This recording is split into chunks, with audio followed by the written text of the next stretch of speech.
برسات کے موسم میں 16 سالہ رحمت علی پہاڑی جنگلوں میں شہد ڈھونڈتا پھر رہا تھا۔ اس کے ایک ہاتھ میں تیز 2 دھاری کلہاڑی تھی تو دوسرے ہاتھ میں ایک بالٹی جس میں چھوٹی مکھیوں کا ایک تازہ اور بڑا چھتا موجود تھا۔ اس کی پشت پر ایک مضبوط تھیلا لٹک رہا تھا۔ اس میں اس کا وہ سامان موجود تھا جس سے وہ شہد حاصل کرنے میں مدد لیتا تھا۔ یہ اس کے روز کا معمول تھا۔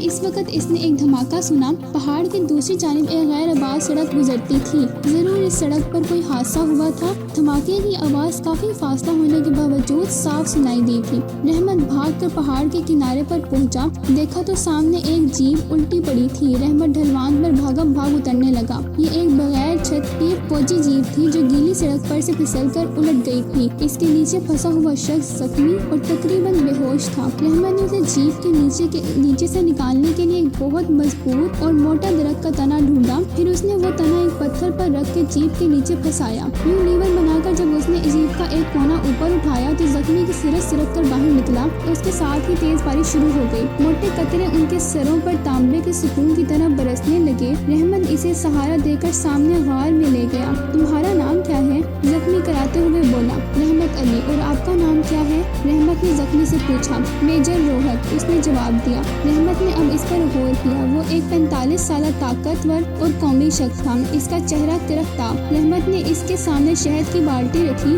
بھائی جان، میں اس وقت آپ کو کوئی دوا تو نہیں لا کے دے سکتا، مگر یہ شہد حاضر ہے۔ شہد کھا لیں، آپ کو قوت ملے گی، سکون آئے گا۔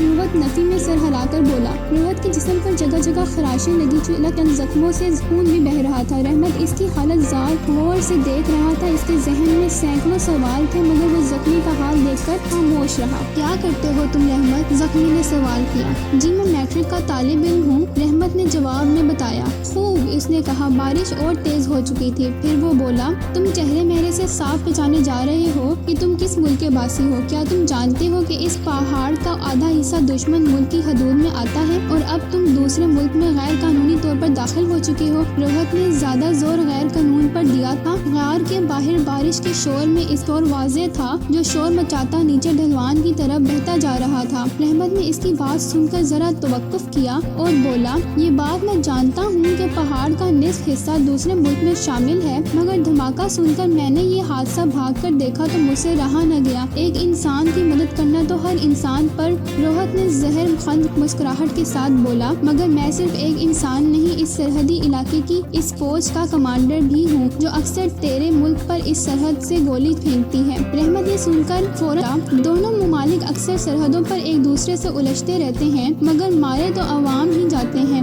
انسان تو صرف انسان پیدا ہوتے ہیں، بعد میں رنگوں، نسلوں اور ملکوں میں بڑھ جاتے ہیں، اور اس طرح انسانیت آپس کی دشمنی کی بھینس چڑھ جاتی ہے۔ رحمت روانی میں بولتا چلا گیا۔ روہت اس کی بات سن کر غور و فکر میں ڈوبا گیا۔ کمانڈر صاحب، بارش نہ جانے کب تک رہے گی؟ میں شہد آپ کے زخموں خراشوں پر لگا دیتا ہوں، یہ بڑا مجرب نسخہ ہے زخموں خراشوں کے لیے۔ روہت کے زخموں اور خراشوں میں اب جلن ہو رہی تھی، لہٰذا وہ خاموش رہا۔ رحمت نے بالٹی میں موجود تازہ شاخ کا ایک پتا توڑا اور زخموں خراشوں پر شہد لگانے لگا۔ روہت کو سکون آنے لگا اور اس نے اپنا بدن ڈھیلا چھوڑ دیا۔ رحمت ابتدائی طبی امداد دے کر خاموش غار کے کونے میں بیٹھ گیا۔ اس کا چہرہ سپاٹ تھا۔ دونوں طرف ایک گہرا سکوت چھا گیا۔ رحمت ان تباہیوں کو یاد کر رہا تھا جو اس نے اپنی آنکھوں سے اپنے گاؤں میں دیکھی تھی، سنی تھی۔ آدھی رات کو گولے جب گھر اڑا دیتے تھے تو بعد میں وہاں کیا رہتا تھا؟ دھول، مٹی، ملبہ اور آہیں، سسکیاں۔ کئی خوفناک کہانیاں اس نے اپنے آباء و اجداد سے بھی سنی تھی، اور اب وہ خود بھی کبھی کبھار دیکھتا رہتا تھا۔